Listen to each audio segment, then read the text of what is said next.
Boa pessoal, aqui é o Eric, tô aqui para mais um vídeo aqui no canal. Podemos dizer que é uma continuação do último vídeo, onde a gente fez integração com o banco de dados usando a ORM do Prisma. E hoje a gente basicamente vai fazer um CRUD completo, vamos testar as requisições e também iremos usar uma ferramenta chamada Swagger, que serve para documentar e também para testar a nossa API aqui no back-end, tá bom? Uma interface gráfica intuitiva. Então, bora lá. Então, antes da gente continuar com o Swagger, vamos fazer a construção do nosso CRUD. Eu excluí a pasta de users que a gente criou no último vídeo para testar, porque eu vou fazer aqui do zero com vocês dessa vez, ok? Então, já estou aqui no meu projeto Nest. Vou estar rodando o comando nest generate resource users, tá? Resources aí ele vai criar um CRUD completo para a gente com todos os endpoints, também com o DTO. Beleza, já fiz a criação aqui do nosso CRUD. Então já temos aqui a nossa pasta users com DTOs, com os controllers, com os módulos e também com o serviço. E antes da gente prosseguir, eu quero mostrar para vocês duas ferramentas aqui que a gente vai estar usando na criação do nosso CRUD. Uma se chama Class Validator e a outra se chama Class Transformer. Basicamente umas ferramentas aí que vai ajudar na gente na validação de dados nas requisições. Então o Class Validator ele tem essa função da validação de dados e caso não estiver os conformes que a gente vai aplicar futuramente, ele já barra. E o Transformer ele tem a função de transformar os tipos de dados. Então no final sempre no começo tudo é um JSON, né? Então a gente precisa estar fazendo essa transformação para ele poder validar o tipo de um dado, se é number, se é string e etc. Vamos fazer a instalação aqui do Class Transformer e também do Class Validator, tá? A gente pode colocar aqui eles tudo juntos, fica mais fácil aí, tá bom? Então aqui já instalou rapidamente pra gente. Qual o próximo passo agora? A gente precisa, antes de começar a usar essas duas ferramentas que a gente instalou, fazer uma configuração inicial aqui no nosso main.typescript, tá? Qual é ela? Então aqui a gente precisa acionar um método aqui do nosso app que se chama Uber não, use global pipes, beleza? O que é um pipe? Um pipe basicamente é uma camada de proteção de segurança, onde é meio que um intermediário antes do controller fazer a requisição. Então antes dele trazer o resultado daquela requisição pra gente, o pipe sempre vai estar ali do lado dele acompanhando todo o processo. Então aqui dentro desse Global Pipes, ele recebe uma instância de um objeto, que no caso é o Validation Pipe. E dentro do Validate Pipe ele recebe como um parâmetro um, um objeto com algumas instruções que a gente determina para ele. Quais são essas instruções? Lembra do Class Transformer que a gente é, instalou agora há pouco? Então a gente tem que acionar ele aqui. Então a gente tem que dizer que ele é true. Então aqui a gente tem que usar mais uma propriedade, tá? Se chama whitelist. Para que serve a whitelist? Basicamente a função dela é proibir que campos não declarados no DTO sejam passados para requisição. Então, vamos supor que o usuário mandou um campo onde o DTO não espera, ou ele enviou até um campo a mais. Isso vai ser removido. Porém, ele não faz essas validações tudo sozinho, tá? Ele depende de outra propriedade, que é o forBid non whitelisted, porque eles trabalham em conjunto, tá? Então, o whitelisted ele vai remover e o forBid ele vai enviar o erro, né, para o usuário, caso um, um campo seja enviado a mais ou a menos. Então, basicamente, aqui no nosso main TS, essa é a configuração que a gente precisa para funcionar todo o nosso transform e o nosso class validator. Então, a gente pode avançar agora. Então, vamos lá. A primeira coisa que a gente precisa fazer antes de manipular o nosso service, a gente precisa criar os nossos DTOs. O que são os nossos DTOs? Basicamente, é os modelos de dados que vão ser enviados nas requisições e que vão ser guardados. Lembra que a gente fez lá no esquema Prisma um model, uma tabela, onde ele tinha aqui 4 colunas? Então, o nosso DTO vai ser baseado nesse modelo, nesse exato momento, né? Então, o que que a gente vai utilizar aqui desse modo? O ID a gente não usa, tá? O ID não vai ser mandado pelo usuário. A única coisa que vai ser mandado pelo usuário nesse modelo vai ser o nome, a idade e o e-mail. Então, aqui no Create User DTO, a gente vai determinar essas mesmas coisas. Então, a gente vê aqui que, posso dar um exemplo que a gente usa em TypeScript, só, só definindo os valores dos campos, que no caso seria string, int, booleano, essas coisas. Aqui no Nest, com o Class Validator e com o Class Transform, que a gente instalou recentemente, a gente não tem só isso, tá? Então, com a instalação daquelas duas ferramentas, a gente tem acesso a alguns decorators exclusivos dessas duas ferramentas, que no caso são os tipos de dados. Então, basicamente aqui eu estou dizendo que o nome ele é uma string, então ele não pode ser enviado um número na requisição, um number na requisição, e que também ele não pode ser vazio, is not empty. Então, a partir desses decorators, a gente já tem validações super automáticas, tá? Então, a gente tem diversos decorators se a gente entrar lá no site do Class Transformer. Mas como a gente está aqui fazendo uma introdução básica, a gente não precisa se aprofundar muito. Também não são tantos outros que são usados, a gente usa mais os padrões, né? Determinar que é um número, determinar que é uma string, que não pode ser vazio. A gente também pode determinar é, máximo length, mínimo length. Tem várias validações muito legais aqui, tá? Então aqui eu defini aqui, string e slot. Então o que que eu fiz aqui? Eu tenho propriedades que, três valores que o usuário vai mandar: nome, idade e e-mail, onde nome obrigatoriamente tem que ser uma string, não pode ser vazio, tá? Idade é um number, não pode ser vazio. E-mail é uma string e não pode ser vazio. Então qualquer tentativa de fazer uma requisição sem esses dados, sem essas validações retornarem true, não vai acontecer, tá? Então aqui a gente fez a criação do nosso user DTO. A gente pode simplesmente aqui pegar e copiar aqui para o nosso update. Então a única diferença que a gente vai ter aqui no nosso DTO de update, só fazer a importação aqui, né? É que ele não tá, parar de dar erro aqui. Não gosto de importar na mão, velho. Number. Beleza. A única diferença que a gente vai fazer aqui é tornar esses campos opcionais, tá? Então nome, idade, e-mail é... Na verdade, e-mail não, né? Não, a gente pode sim editar e-mail. Nada a ver com o que eu falei agora. Mas enfim. Então esses campos eles são todos opcionais aqui no nosso update. Beleza, a gente já está em os nossos DTOs construídos a partir do nosso modelo aqui. Então, a gente pode fechar isso daqui. E agora sim a gente vai lá para o nosso service, tá? E aqui no nosso service, a primeira coisa que a gente vai fazer vai ser inserir o nosso Prisma Service no nosso constructor, tá? Então vou declarar que é uma variável privada aqui. E o Prisma vai ser o Prisma Service. Isso aqui é muito bom, porque eu não precisei importar o meu Prisma Service aqui no meu Providers, aqui no Users. Por quê? Porque lá no... Quando a gente fez a criação do nosso Prisma, a gente determinou que ele é global. Então eu não preciso fazer essa importação aqui. Então, aqui no nosso User Services a gente já tem aqui o nosso Prisma.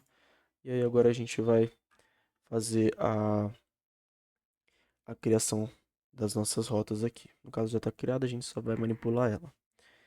Então, posso dar um npm start aqui? Só pra vocês verem que o servidor tá rodando tranquilo. Beleza, nosso servidor tá rodando aqui tranquilo. Vou até abrir aqui no Google para vocês verem.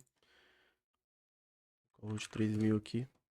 Tá dando Hello World, que é lá do nosso app, né? Então, nosso app service aqui na rota principal, ele tá retornando esse Hello World. Mas a gente também consegue acessar aqui localhost /users e vai retornar these returns all users, que é o que está aqui na nossa rota. Então vamos lá. Create. A gente pode fazer aqui no nosso create o quê? Mesma coisa que a gente fez no vídeo passado. A gente vai acessar o nosso Prisma, acessar a nossa tabela de usuários e acessar a função create, onde ela recebe um objeto chamado data, tá? E dentro dessa data aqui, ela vai conter as informações do nosso create user DTO. Basicamente é isso. Aqui não precisa mais nada ser feito. Find all, onde a gente vai estar fazendo o nosso get de todos os usuários, muito simples, acho que é o mais simples que tem. A gente vai acessar aqui o nosso Prisma, o nosso método user, né? E acessar o método findMany, que vai pegar aí todos os nossos usuários da nossa tabela a partir da requisição get. Find_one, a gente vai acessar o nosso Prisma, mesmo esquema, tá? A única coisa que muda aqui é a função que a gente vai usar o findUnic, onde ele recebe aqui um where, tá? Esse where ele vai ser um objeto, né? A gente vai passar o que a gente quer pesquisar a partir desse where, no caso o ID, que vai vindo procurar por ID, né? Update, mesma coisa lá do create, né? Só muda o método. E o update ele vai receber aqui dois parâmetros. Ele vai receber a data, né? Que vai ser os dados a serem atualizados, que vai vir lá do nosso update user DTO. E um where aqui no ID para ele saber qual ele precisa editar. Nosso delete, muito tranquilo também. Então a gente vai só Prisma aqui, nosso user, nosso delete, onde ele recebe apenas um objeto com uma propriedade que é o where com ID para saber para saber qual ele vai excluir. Bem tranquilo, basicamente o nosso CRUD já está completo. Então, o que eu vou fazer aqui para a gente testar isso e ver na prática funcionando? Vou parar o meu servidor aqui. Beleza, agora a gente vai entrar em um assunto muito legal aqui. É uma ferramenta, tá bom? Que a gente vai estar fazendo uso dela para documentação e também para testes. Um teste assim mais visual, mais fácil e didático de entender do que um Postman, por exemplo. Então, essa ferramenta que a gente vai usar vai ser o Swagger, tá? Então, a gente tem aqui o site deles aqui, mas a gente pega aqui pelo NPM que é mais fácil. Então, a gente precisa instalar duas dependências, que é o @nest swagger, que é a integração com o Nest. Então, aqui que o Swagger vai ter a implementação e entendimento dos decorators do Nest e também a implementação dos decorators do próprio Swagger.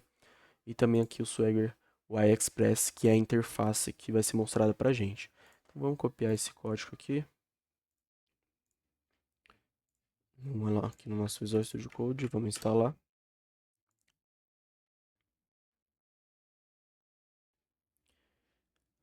Por enquanto que está baixando, a gente já vem aqui de novo. Já pega aqui o Swagger Y-Express e coloca para baixar também. Já fiz a instalação aqui. Passo aqui. Ok.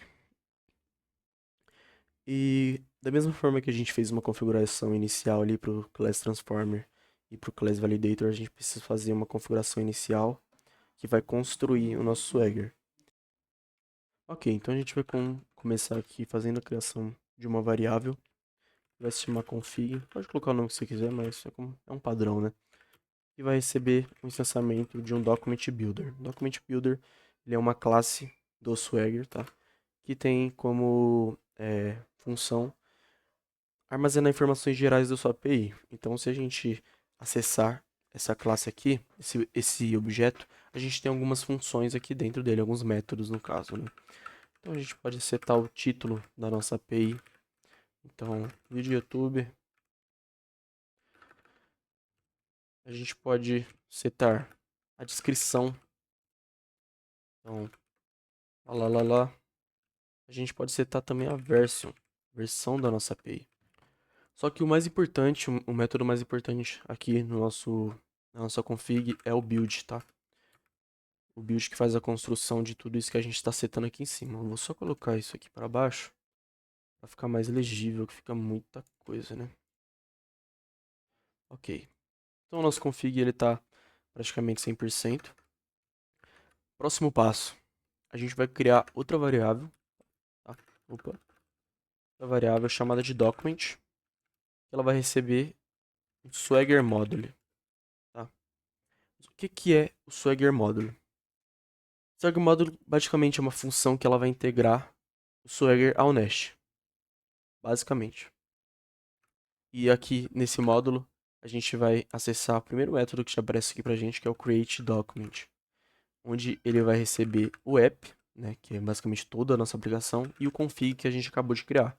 Então, dentro desse document a gente tem todas essas informações que a gente acabou de setar aqui na nossa configuração. Último passo, a gente vai acessar o Swagger módulo de novo e a gente vai acessar a função setup, o método setup, perdão.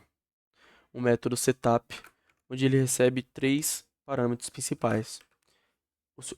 Antes da gente setar esses parâmetros, só resumindo aqui, o setup ele vai fazer a construção de tudo que a gente fez de inserção de dados aqui até agora. Então o setup ele vai iniciar todo a nossa interface gráfica do Swagger. Então aqui ele vai fazer a construção tanto do endpoint e é isso.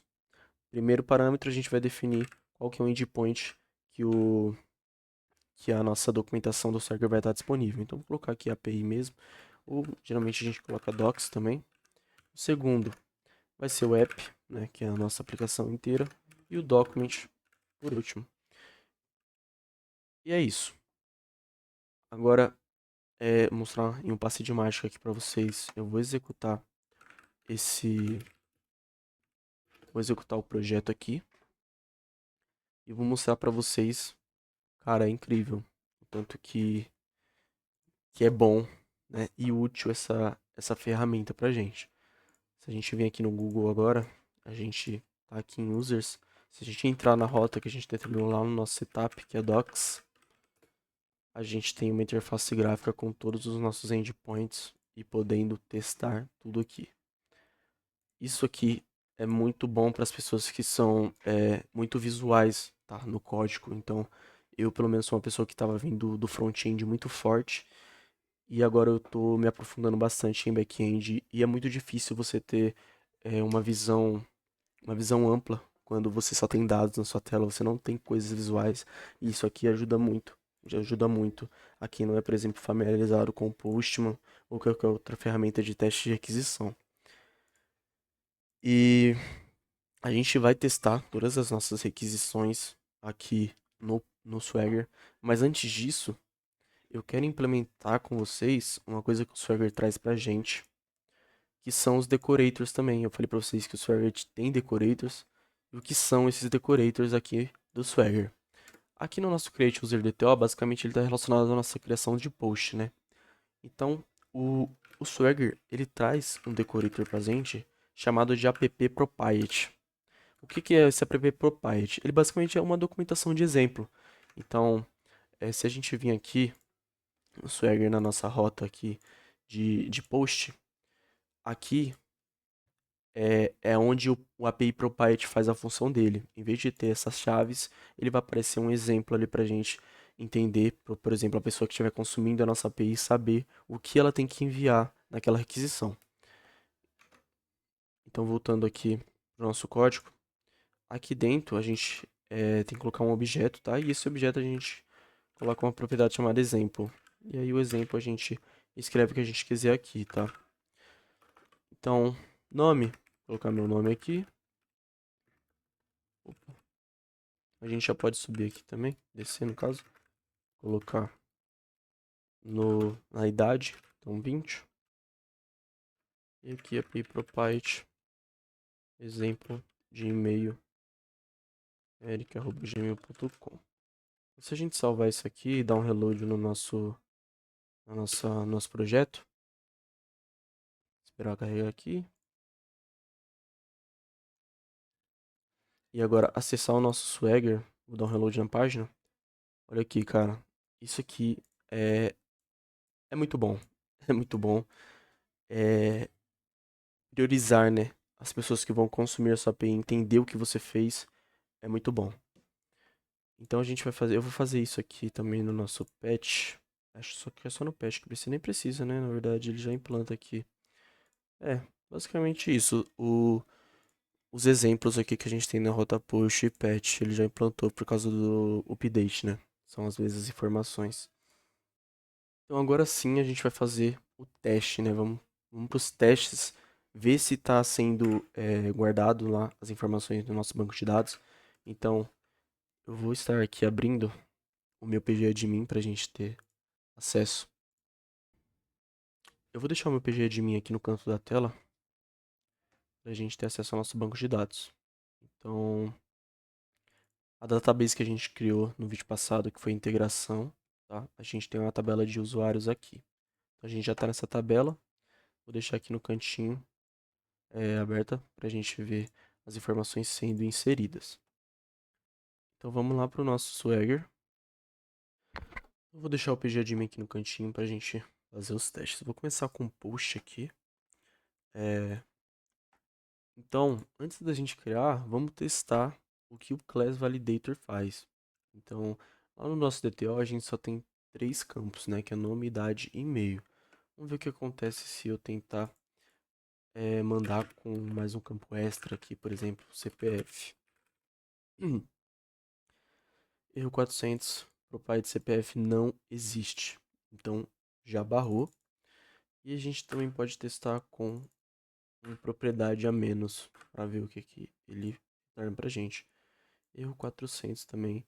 E ele tá falando que aqui o e-mail é obrigatório e que tem que ser uma string. No caso, está faltando aqui.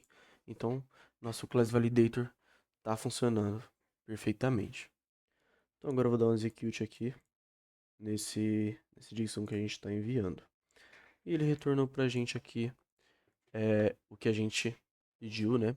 E esperava ele retornar lá aqui no nosso Swagger.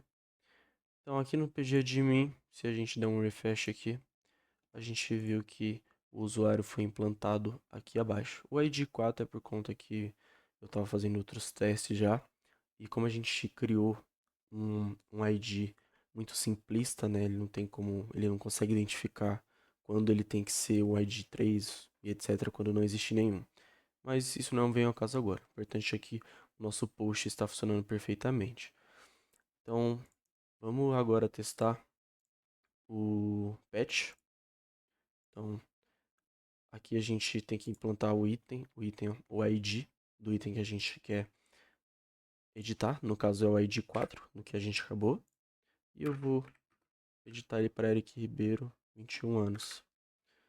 E ele vai retornar para a gente aqui o objeto já editado. E aí a gente vem aqui no nosso pgadmin, dá um refresh novamente e vê que foi editado aqui Eric Ribeiro para 21 anos. Então o nosso post, nosso patch está funcionando. Vamos testar agora o nosso users. Eu vou esconder o pgadmin por enquanto. A gente não vai usar ele. Então, na verdade, vamos criar mais um usuário só para a gente fazer um get all para mostrar vários, né? João, 20 anos, João. Ele deu erro porque eu cliquei 2 vezes, mas ele já criou já. Se a gente vir aqui em users, importante ressaltar isso, ele deu erro interno aqui, por conta que eu tentei criar novamente, sendo que esse e-mail já existe. Lembra que a gente fez um relacionamento lá, um relacionamento não, uma propriedade chamada unique no nosso esquema Prisma, que o e-mail não pode ser repetido. Então, ele deu esse erro aqui. Então, aqui no nosso get users, se a gente der um execute, ele traz pra gente aqui todos os nossos usuários que estão aqui no nosso banco de dados. Trazer aqui ele novamente, dar um refresh, João tá aqui também. E por último, a gente testa o nosso delete. Então, se eu quiser apagar aqui, só clicar em tryout, né? Em todas as rotas para você executar o comando, você tem que clicar em tryout, tá? Então a gente passa o ID que a gente quer excluir, no caso o ID 4, ele retorna o que o ID 4 representava, então era o Eric Ribeiro, 21 anos, eric@gmail.com. E se a gente vem aqui no nosso pgadmin e dar um refresh, ele excluiu da nossa base de dados. Então é isso, pessoal. O vídeo vai ficando por aqui. Muito obrigado àqueles que acompanharam aí. Espero ter ajudado todos e até a próxima.